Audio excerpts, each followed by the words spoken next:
Buenas, ¿cómo están? Bueno, yo espero que nos veamos, pero esto es un video un poco sostenedor o aclaratorio de estos textos que están viendo subidos en el Classroom. Nosotros ya habíamos tenido un video sobre un apunte muy chiquito que dice bien grande arriba, que es la corporeidad, en función de un jueves que se habían suspendido las clases, ¿se acuerdan? Entonces yo les hice un video para sostener ese texto. Ahora quiero profundizar otro texto que es el que dice educación física, actividad física y deporte, una relación compleja. Yo algo les mencioné en clase, pero después todos nos enganchamos en la parte práctica, en jugar, en movernos y en reflexionar sobre esto, y nos van quedando textos que no quiero que se les acumulen de manera así como para apabullarlos, sino que quiero dar espacio a que cada texto se vaya comprendiendo. Este texto vuelve a hablar el mismo Jorge Gómez, que es como un gran referente en la educación física, vive, no lo matemos. Jorge Gómez en este texto establece cuál es la problemática a su forma de ver entre estos términos que parecerían que son sinónimos y no tienen nada de sinónimos. Jorge Gómez siempre va a ubicar a la educación física como una disciplina pedagógica, como un espacio pedagógico curricular, como una entidad compleja que trata temas o toca temas relacionados con la actividad física y el deporte, pero no significa que sean el mismo campo disciplinar. ¿Se entiende? Y ahí él hace uso de este gran concepto de corporeidad al cual le da tanta trascendencia y un poco quizás a ese concepto de corporeidad lo usa para diferenciar a la educación física de la actividad física y el deporte. Fundamentalmente van a aparecer algunas palabras que repite y que aparecen en estos replanteos de cómo en estas sociedades actuales la actividad física y el deporte son construcciones que están atravesadas fuertemente por intereses económicos y por intereses de mercado. Es decir, la actividad física y el deporte se convierten en algunos productos comercializables, es decir, hay cierta idea de imponer a la actividad física y al deporte con ciertas modas, con productos, con servicios costosos y con la idea de tratar de que entendamos que esa es la única forma de movimiento o casi la única forma de movimiento. Lo que pasa es que la actividad física y el deporte plantean un tipo de movimiento que él nombra muchas veces más de tipo hegemónico como que trata de imponerse, pero es una idea o un paradigma en donde el movimiento que se realiza cuando hacemos actividad física del deporte, él lo relaciona mucho con el entrenamiento, con factores como rendimiento, con eficiencia, con la búsqueda de ciertos cánones, es decir, la búsqueda de ciertos parámetros físicos, biológicos, motrices, con la búsqueda y la repetición de ciertas técnicas, tácticas, la búsqueda de del desarrollo de ciertas capacidades condicionales y coordinativas, la evaluación detallada, toda una industria tecnológica creada y una industria con basamento científico alrededor de la actividad física y el deporte, en donde parecería que lo único que se busca es el rendimiento, la producción de movimientos eficientes, movimientos que aparecen o se les presentan a la sociedad como casi los únicos movimientos vinculados a las formas de la cultura del movimiento, y en realidad es una idea bastante engañosa y es una idea que tiene intereses económicos subyacentes, es decir, intenta el mercado deportivo y el campo de la actividad física intenta hacernos creer que esas son las únicas formas de movimiento, ese movimiento exigente, estricto, ese movimiento para habilidosos, ese movimiento que se reproduce, ¿no? Se reproduce y se repite muchas veces sin sentido o sin encontrarle el sentido y el significado. Entonces él hace toda una exposición sobre lo que a su parecer es el deporte y la actividad física. Empieza a hablar de ciertas distorsiones, ¿no? Ciertos mensajes, habla del campo de la actividad física y del campo deportivo como campos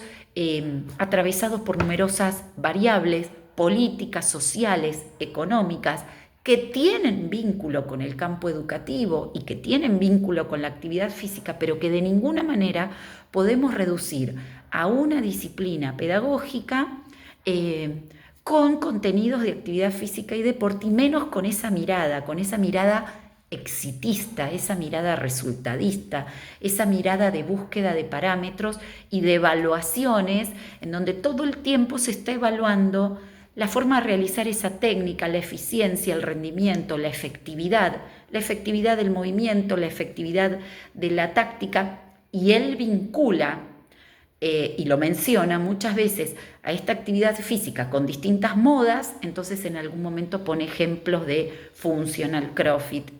aerobics en su momento, hace muchos años, y también vincula el campo deportivo con el deporte espectáculo, el deporte que mueve grandes masas de población, pero que también mueve muchos intereses económicos, porque aparte mueve mucho producto. El deportista del deporte espectáculo se convierte en un propio producto, en una persona a imitar, y hay mucho interés económico de por medio. Entonces, él no anula la relación que la educación física tiene con la actividad física y el deporte, pero separa, y ahí hace uso del concepto de corporeidad. Él separa en una educación física crítica, en una educación física reflexiva. Cuando ustedes avancen en leer a qué se dedica la educación física, cuáles son los objetivos de la educación física, cómo se diferencia esto de campo de la actividad física y deporte con la educación física, disciplina pedagógica, cuando critica el mercado deportivo, él después empieza ya para lo último o la segunda mitad del apunte, él empieza a pensar en una educación física con objetivos críticos, una educación física que no desconoce que el deporte es una forma hegemónica de movimiento distribuida en todo el mundo. Hegemónica es en términos de lo que más se impone, lo masivo, lo legitimado o lo reconocido mundialmente, ¿no? Él no desconoce que el deporte son estas formas hegemónicas, pero él a la educación física le da la responsabilidad de ser crítica y reflexiva, porque no cree que lo más importante es que en la clase de educación física se reproduzcan formas deportivas o que se reproduzcan movimientos ligados al mundo de la actividad física, y muchísimo menos de la actividad física que está de moda en ese momento y en ese contexto. Él cree que la educación física tiene que tener una mirada reflexiva, porque tiene que apuntar al desarrollo de la disponibilidad corporal y motriz, tiene que apuntalar ese ser, ¿sí?, que se construye, ese ser corporal que se construye, que se reconstruye, que se piensa y se repiensa todo el tiempo con nuevas experiencias. Ahí aparece esto de la construcción de la corporeidad, el pensar y repensar cuáles son las formas de movimiento de la cultura, del movimiento disponible, con las que este sujeto se siente identificado. Habla de identidad, habla de la educación física como un espacio formativo que favorezca la identidad corporal de ese sujeto, que ese sujeto se transforme en una persona crítica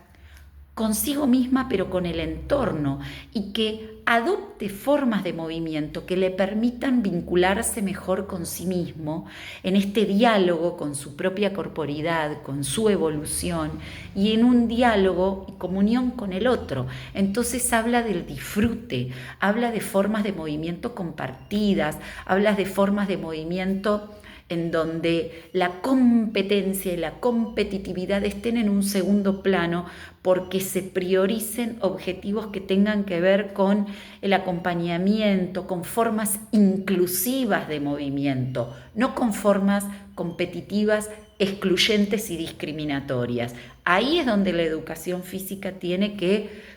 propiciar ciertos objetivos o propiciar el desarrollo de ciertas competencias que no tiene que ver con la competitividad deportiva, que no tiene que ver con esto de la comparación permanente con el cuerpo del otro, la imagen, el aspecto, el tipo de actividad física, el desempeño corporal, las condiciones, ¿sí? Las capacidades condicionales desarrolladas, si es más rápido, más fuerte, más lento, ¿no? Más ancho, más alto. Esas cuestiones son las que nosotros tenemos que poner en función, ¿sí? En la clase, o sea, tenemos que traer a la clase y tenemos que tomar de la clase cuando aparecen estos emergentes, porque ahí es donde está nuestra intencionalidad formativa, ahí es donde está nuestra intencionalidad pedagógica, en formar sujetos autónomos que puedan ir desarrollando formas de movimiento que les permitan conectarse primero consigo mismos a lo largo de su evolución, que se puedan conectar con el otro, con el par, con el que tienen al lado y que se puedan conectar con el entorno y que vayan desarrollando y cambiando también sus formas de movimiento para tener una corporidad plena, una corporidad que puedan disfrutar, una corporidad que puedan repensar permanentemente y no una corporidad o formas de movimiento sujetas a las modas o sujetos a los intereses de este campo de la actividad física y del deporte. ¿Se entiende? Lo dejo a este video como apoyatura del texto. Insisto, el texto es actividad física, deporte, educación física, una relación compleja. Si hay alguna duda de algunas palabras, por favor, pregúntenme. Este texto habla mucho de la reflexión, de modificar la valoración social y pedagógica de la educación física como disciplina a partir de esta búsqueda de reflexión, de crítica, de posicionamiento. Cuando nosotros hablamos de posicionamiento, es un posicionamiento crítico frente a estas formas tan impuestas socialmente y en donde, por supuesto, cada uno de nosotros, cuando nos sentimos observados, nos sentimos juzgados, nos sentimos que no podemos llegar a ese rendimiento que la sociedad exige de este deportista o esta persona hiperhabilidoso desde el mundo de la actividad física, por supuesto que entramos en una situación como de frustración, de fracaso, de enojo, de angustia, y esto es lo que vemos que le sucede a nuestros estudiantes. Entonces, nuestro espacio pedagógico tiene que estar en pos de otras cuestiones, tiene que estar en pos del acompañamiento, del cambio, de la no exigencia en este sentido, de la comprensión de uno mismo. Esta corporidad muta, cambia, evoluciona. Ante todo tenemos que ser comprensivos con nosotros mismos para poder ser comprensivos e inclusivos con el otro y encontrar puntos de encuentro. La corporidad tiene que ser un espacio de encuentro y de conocimiento de uno con uno mismo, con el otro, y tiene que ser un encuentro de comprensión. Por eso nosotros apuntamos a estos aprendizajes significativos, aprendizajes genuinos, aprendizajes que pongan en juego y que pongan en discusión estas cuestiones, si son tan relevantes como la sociedad o el mercado nos muestra o nos quiere hacer creer que sean relevantes. Que tengamos un cuerpo superatlético, que tengamos un cuerpo exitoso, que tengamos un cuerpo con cierta imagen y que si no, no hay ninguna otra forma de movimiento de la cual podemos disfrutar. No es así en absoluto, estamos para otra cosa, ¿no? Él propone una revisión hasta filosófica de la educación física, una revisión que vaya al hueso, ¿no? Que vaya en profundidad, en donde nos pongamos a pensar, ¿estamos para seguir reproduciendo estos modelos impuestos con tantos intereses económicos? Reproducir modelos o imágenes de gente exitosa desde lo deportivo y el resto, sino que no hace ningún tipo de actividad física, ningún tipo de deporte, porque no tienen una escala de rendimiento, porque cuando valoramos tenemos una exigencia muy alta, porque nos la pasamos midiendo, comparando, compitiendo, entonces no podemos disfrutar de formas de movimiento que sean un verdadero espacio de juego, formas lúdicas, recreativas, también deportivas, pero con una mirada más inclusiva, con una mirada que tenga que ver con el repensar de nuestra propia evolución y no todo el tiempo competir con formas estandarizadas. El deporte son formas estandarizadas de movimiento y es muy útil como medio educativo, pero siempre y cuando pensemos con qué criterio. Por eso a nosotros, profes de educación física, que nos valemos de la actividad física y nos valemos del deporte, tenemos que tener un posicionamiento de con qué criterio, con qué idea nos vamos a posicionar para valernos de esto. ¿Y cuáles son nuestros objetivos con respecto a nuestros estudiantes? ¿Le vamos a poner el ojo al rendimiento? ¿Le vamos a poner el ojo a las formas estandarizadas? ¿O le vamos a poner el ojo a acompañarlos en formas de movimiento posibles, reales, que les permitan encontrarse con el otro, cuestionarse, cuestionar al otro, llegar a puntos de encuentro, de diálogo, acuerdos, poder encontrarse con esto de ir creciendo y a medida que van creciendo valerse cada vez de más formas de movimiento, pero que les permitan conocerse a sí mismos y no que sean formas de movimiento con las cuales se choquen permanentemente y les generen sentimientos angustiantes y sentimientos que después además los terminan alejando de la actividad física y el deporte, ¿se entiende? Entonces, este texto conéctenlo con lo que hablamos del viejo y del nuevo paradigma, conéctenlo con estos grandes conceptos y fíjense que sigue la misma línea de seguir pensando qué es esto de la corporeidad. Última aclaración, el texto que habla de la Universidad de Flores, la UNFLO, la sigla UNFLO, habla de cuerpo conexión o cuerpo frontera. Lo sigo disparando porque lo vamos a seguir trabajando más adelante. Cuerpo conexión es un cuerpo que me permite comunicarme y acercarme a mí mismo y comunicarme con un otro. La idea de cuerpo conexión es un cuerpo que me conecta conmigo y con el afuera. En el afuera está el otro y en el afuera está el entorno. Me conecta con elementos, me conecta con propuestas, me conecta con pares, me conecta con gente con la cual puedo construir. Y cuerpo frontera es un poco esta mirada de mi cuerpo es mi cuerpo, yo tengo que tratar de ser lo mejor posible con mi cuerpo y en realidad entro como en una situación de individualismo y también de competencia y de separación con el otro. Entonces, esa idea de cuerpo frontera tiene que ver cuáles son los puntos por los cuales yo me diferencio del otro, soy mejor o no llego al estándar del otro y en realidad esos cuerpos se separan, no pueden conectar, no pueden comunicarse.